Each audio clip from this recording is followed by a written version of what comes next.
Hello, मी counsellor Sneha Omkar गोळे from Shri टेके clinic Sangli. आपण या व्हिडिओमध्ये थोडक्यात बघणार आहोत की मोतीबिंदू म्हणजे नक्की काय आणि त्यासाठी वापरल्या जाणाऱ्या लेन्सची माहिती. तर आपल्याकडे मोतीबिंदू म्हणजे आपल्या डोळ्यामध्ये एक नैसर्गिक लेन्स असते. ती लेन्स कालांतराने किंवा वयोमानानुसार धुरकट होते, त्यालाच आपण मोतीबिंदू म्हणतो. ती लेन्स काढून आपण तिथे एक आर्टिफिशियल लेन्स बसवतो, त्याने तुमची दृष्टी तुम्हाला परत मिळते.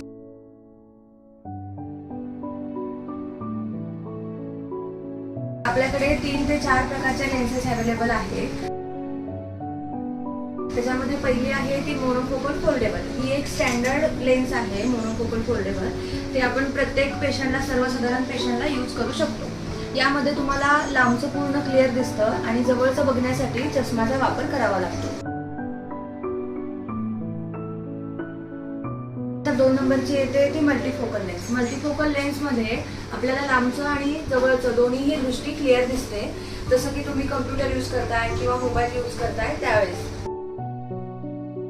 त्यानंतर येतात 3 नंबरचे ट्रायफोकल लेन्सेस. ट्रायफोकल लेन्सेसमध्ये कसं होतं, तुम्हाला लांबचं जवळचं पूर्ण क्लिअर दिसतं, पण मधलंही अंतर त्याच्यामध्ये ते कव्हर करतंय.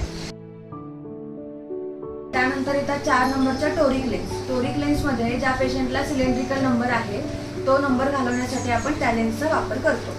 तर अशा प्रकारच्या विविध कंपन्यांच्या लेन्सेस आपल्याकडे अवेलेबल आहेत. आपल्या डोळ्यांसाठी जी लेन्स सुटेबल आहे किंवा ज्या लेन्सचं बसवणं गरजेचं आहे ती लेन्स आपण निवडू शकतो.